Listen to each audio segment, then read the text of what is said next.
morning, dear students, parents, teachers, and dear friends. Welcome all of you. Today we are going to discuss about natural and whole numbers, यानी कि प्राकृत एवं पूर्ण संख्याएं।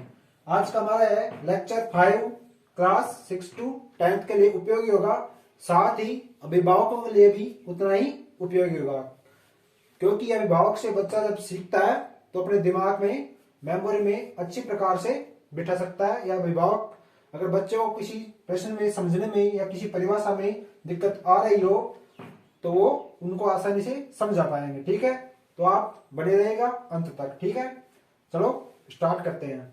तो आज का हमारा टॉपिक है प्राकृत एवं पूर्ण संख्याएं, नेचुरल एंड होल नंबर्स। अब पहले हमने पिछली वीडियो में बात की थी पूर्णांक संख्याओं की। तो पूर्णांक संख्याओं में धनात्मक, जीरो एवं ऋणात्मक संख्याएं शामिल थी। ठीक है, एक बार हम उसको फिर से देखते हैं, इसको हम यहाँ पे यूज करेंगे। ठीक है, इसलिए तो पूर्णांक संख्याएं यानी कि इंटीजर नंबर्स ऋणात्मक, जीरो एवं धनात्मक तीनों से मिलके बनी होती हैं। ऋणात्मक को हम माइनस, नेगेटिव या फिर इस तरीके से नेगेटिव का चिन्ह को दर्शाते हैं। जीरो को जीरो लिखते हैं, ये न तो पॉजिटिव होता है और न ही नेगेटिव होता है। जीरो को कभी आपने ऐसे लिखा हुआ देखा है क्या? प्लस जीरो, माइनस जीरो, कभी भी जीरो को आपने ऐसे नहीं देखा होगा, है ना। अकेले में कहीं जीरो लिखा हुआ है, जैसे कि यहाँ जीरो लिख दिया, तो कभी आपने ऐसे नहीं देखा होगा इसके आगे कि माइनस का जीरो हो गया या फिर प्लस का जीरो हो गया। तो इसलिए जीरो न तो माइनस का होता है और न ही प्लस का होता है। ठीक है, ये तो आपको अच्छे से समझ आ गया होगा शायद। और तीसरी है धनात्मक, जिसको हम प्लस ही बोलते हैं, पॉजिटिव जिसका एक चिन्ह होता है। और जो हमारी धनात्मक संख्याएं होती हैं पूर्णांक के अंदर, उन्हीं को हम प्राकृत संख्याएं भी कहते हैं। तो चलो अब स्टार्ट करते हैं। तो जो हमारी पूर्णांक संख्याएं हैं उनको हम संख्या रेखा पर इस प्रकार से दर्शा सकते हैं। ये हमने पहले भी देख चुके हैं, एक बार हम फिर से देखेंगे। तो पहले तो हम जानते हैं कि प्राकृत का मतलब आखिर होता क्या है। तो व्हाट इज नेचुरल नंबर, यानी कि प्राकृत संख्याएं होती क्या है। उससे पहले हम यह जाने कि प्राकृत होता क्या है। प्राकृत या फिर प्राकृतिक दोनों शब्द एक ही है। आपको प्राकृतिक संख्याएं भी मिल सकती हैं, प्राकृत संख्या भी मिल सकती है, तो आप कंफ्यूज न हो। तो प्राकृत संख्या, पहले प्राकृत का जानते हैं, यानी कि नेचुरल, जो हमारे आसपास हो। यानी कि जैसे कि एक बोर्ड है, एक चौक है मेरे हाथ में, एक टेबल, एक कुर्सी, तो हम एक एक गिन रहे हैं। ठीक है, यहाँ कहां से स्टार्ट हो रही है? एक से गिनती। तो एक टेबल, दो कुर्सी, दो चेयर, 3 बच्चे जा रहे हैं, 5 पेन, 10 गिलास। ठीक है, इस तरीके से हमें क्या मिल रहा है? हम कहां से स्टार्ट कर रहे हैं? एक से स्टार्ट कर रहे हैं। तो हमारे दैनिक जीवन में हम यानी कि प्रकृति में चल रहे हैं, यानी कि प्रकृति में देख रहे हैं कि हम कहां से स्टार्ट करते हैं संख्याओं को गिनना?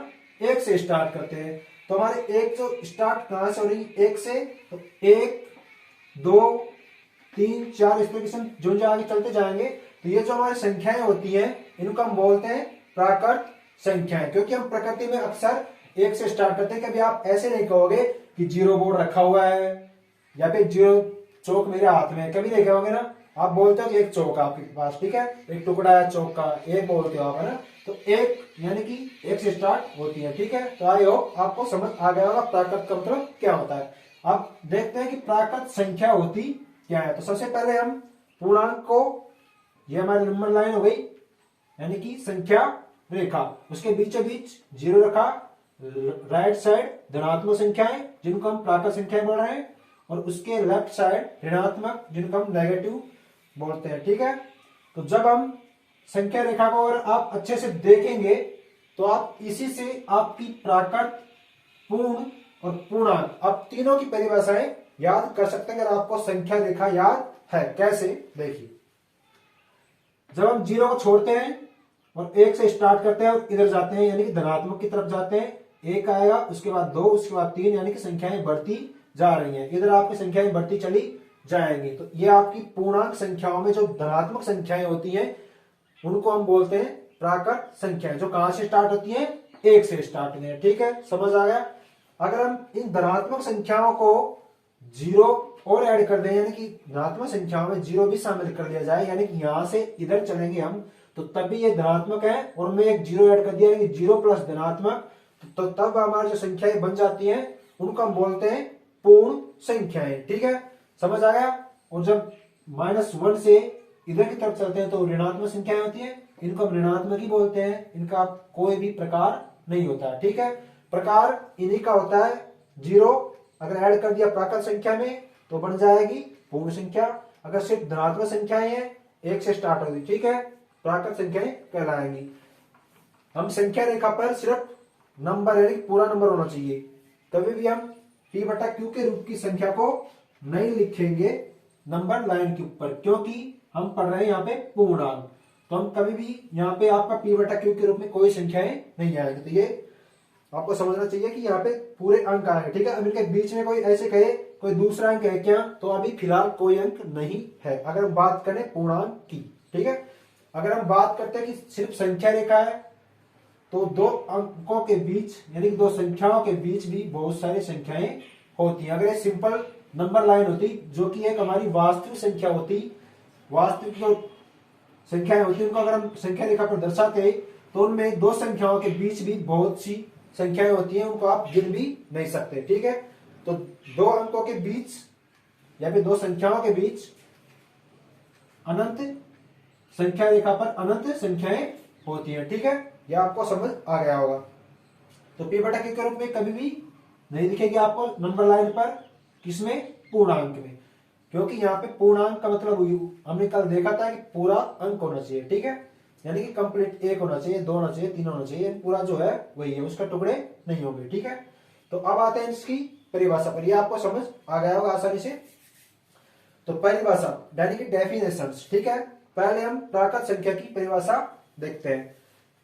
सभी धनात्मक पूर्णांक संख्याएं प्राकृत संख्या कहलाती है। मैंने कहा था कि अगर आपको नंबर लाइन अच्छे से याद है, अच्छे से समझ रखा आपने, तो आप इससे तीनों डेफिनेशन बना सकते हो, धनात्मक यानी कि प्राकृत की भी, पूर्ण की भी और पूर्णांक की भी। अगर हम इसमें धनात्मक संख्याओं को देखेंगे पूर्णांक में, किसमें, ये तो पूरी किसकी हो गई, पूर्णांक, जिसमें धनात्मक भी है, जीरो भी है और ऋणात्मक भी है। अगर हम सिर्फ धनात्मक को देखेंगे तो हमारी कहलाती है वो प्राकृत संख्या है। तो हम वहां से लिख सकते हैं कि सभी धनात्मक पूर्णांक, धनात्मक तो है लेकिन पूर्णांक में से ले रहे हैं हम, तो पूर्णांक लिखना जरूरी होगा। ठीक है, तो सभी धनात्मक पूर्णांक संख्याएं प्राकृत संख्याएं कहलाती है या प्राकृत संख्या कहलाती है। अर्थात वे पूर्णांक संख्याएं जो जीरो से बड़ी होती है। ठीक है, कहां से, जीरो से बड़ी, ये -1 है ना, जीरो से छोटा है। जब इधर चलेंगे हम तो छोटी संख्या आएंगी। ठीक है, जब इधर चलेंगे तो आपकी बड़ी संख्याएं आती जाएंगी, यानी कि जीरो से बड़ी। जो धनात्मक है यानी जीरो से बड़ा एक है तो एक से स्टार्ट होगा आपका, और धनात्मक है दिख रहा है आपको, उनके आगे कोई भी माइनस प्लस का चिन्ह नहीं है, सिर्फ प्लस का ही है जो हमें दिखाई नहीं देता है। आप प्लस के चिन्ह ऐसे नहीं लिखते हैं, कभी संख्या को ऐसे दर्शाते नहीं है, ऐसे जब माइनस होता है तभी हम उसको दर्शाते हैं जनरल में, है ना। वैसे गलत नहीं है ऐसे लिखना, लेकिन अच्छा नहीं दिखता है, तो हम उसको सुंदर बनाने के लिए इस प्लस को हटा लेते हैं। हम ये मानते हैं कि यह संख्या किसकी है, प्लस की, लेकिन जब हमें माइनस लिखना होता है तब इसके आगे माइनस अवश्य लगाते हैं। ठीक है, तो ये आपको समझ आ गया, इसलिए वो सभी क्या है, धनात्मक संख्याएं हैं। तो वे पूर्णांक संख्याएं जो जीरो से बड़ी होती हैं क्या कहलाती हैं, प्राकृत संख्याएं कहलाती हैं, नेचुरल नंबर्स कहलाते हैं। ठीक है, इसे हम कैपिटल एन से प्रदर्शित किया जाता है, क्योंकि इसकी स्पेलिंग एन से स्टार्ट होती है, इसलिए इसको कैपिटल एन से लिख दिया जाता है यहाँ पे।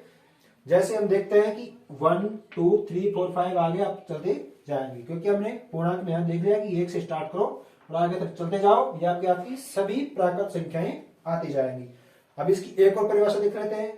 देखो, अगर इस पूर्णांक में से जीरो और ऋणात्मक इन दो को हटा दें तो आपकी क्या बचेंगी, धनात्मक संख्याएं, और धनात्मक की क्या है, हमारी प्राकृत संख्या है। तो हम दूसरी परिभाषा ये लिख सकते हैं कि वे संख्याएं जिनकी सहायता से हम वस्तुओं को गिनते हैं या उन्हें क्रम से रखते हैं। ठीक है, या उन्हें क्रम से रखते हैं, यानी कि एक यहाँ आया, उसके बाद दूसरा बैठेगा, उसके बाद तीसरा बैठेगा, उसके बाद चौथा बैठेगा। ठीक है, तो हम गिन भी रहे हैं और क्रम भी लग रहे हैं कि बच्चों लाइन में लगो, पहले आप आओ, उसके बाद दूसरा, फिर तीसरा, फिर चौथा लाइन में। जैसे कि एग्जाम्पल हमने दिया होगा 5 पेन, 20 कुर्सी, ठीक है। प्राकृत संख्याएं कहलाते हैं, यानी कि वस्तुओं को जिनको हम गिन सकते हैं या गिनने में हमारे जो उपयोगी होती हैं संख्याएं, उनको हम प्राकृत संख्याएं बोल रहे हैं। और क्रम से यानी क्रम से भी आ सकती हैं, ठीक है। तो धनात्मक और तीसरी परिभाषा कर रहे थे कि बाद अगर जीरो को और ऋणात्मक को हटा दिया जाए पूर्णांक में से तो हमारी धनात्मक बचती है, और वो क्या कहलाएंगे, आपकी प्राकृत संख्या है। तो हम ये भी कह सकते हैं कि पूर्णांक संख्याओं में से जीरो तथा ऋणात्मक संख्याओं को शामिल न करने पर शेष बचने वाली सभी धनात्मक संख्याएं प्राकृत संख्याएं कहलाते हैं। या पूर्णांक संख्याओं में से जीरो या ऋणात्मक संख्याओं को हटा दें तो हमारी जो संख्याएं बचेंगी वो प्राकृत संख्याएं कहलाती हैं, या प्राकृत संख्याएं ही बचेंगी। चलो, ये हो गई आपकी प्राकृत संख्या की बात। अब चलते हैं हम पूर्ण संख्या यानी कि होल नंबर, जिसको हम कैपिटल W से लिखते हैं, ठीक है। तो पूर्ण संख्या की परिभाषा पहले तो यह है कि जीरो तथा प्राकृत संख्या से मिलकर बनने वाली जो संख्याएं होती हैं उनको हम पूर्ण संख्याएं कहते हैं। जैसे कि हमने यहाँ पे देखा कि प्राकृत संख्या पूरी धनात्मक होती है, अगर उसमें जीरो भी शामिल कर दिया जाए तो हमारी क्या बन जाती है, पूर्ण संख्याएं बन जाती है। तो आपको समझ आ गई होगी परिभाषा। दूसरा परिभाषा है इसकी, जीरो तथा सभी धनात्मक पूर्णांक संख्या से मिलकर बनी जो संख्या होगी उसको हम पूर्ण संख्याएं कह रहे हैं, ठीक है। एक तो यह है कि जीरो तथा प्राकृत संख्या, यानी कि जीरो तथा प्राकृत संख्या, ठीक है। हमने यहाँ पे प्राकृत शब्द यूज कर लिया, वो अलग परिभाषा हो गई। अगर यहाँ पे धनात्मक लेते हैं, धनात्मक पूर्णांक, प्राकृत संख्या में धनात्मक पूर्णांक ही होता है, लेकिन हम शब्द का यूज करके हम दूसरी परिभाषा बना सकते हैं। यानी कि जीरो तथा सभी धनात्मक पूर्णांक, पूर्णांक तो है लेकिन कौन से, धनात्मक है, ठीक है। तो जीरो और धनात्मक पूर्णांक से मिलकर जो बनने वाली संख्याएं हैं वो आपकी पूर्ण संख्याएं कहलाती हैं। जैसे 0, 1, 2, 3, इसमें जीरो कर दिया मतलब ये संख्याएं आपकी जीरो से स्टार्ट होगी, ठीक है, एक से स्टार्ट नहीं होगी। इस तरीके से हम आगे चलते जाएंगे।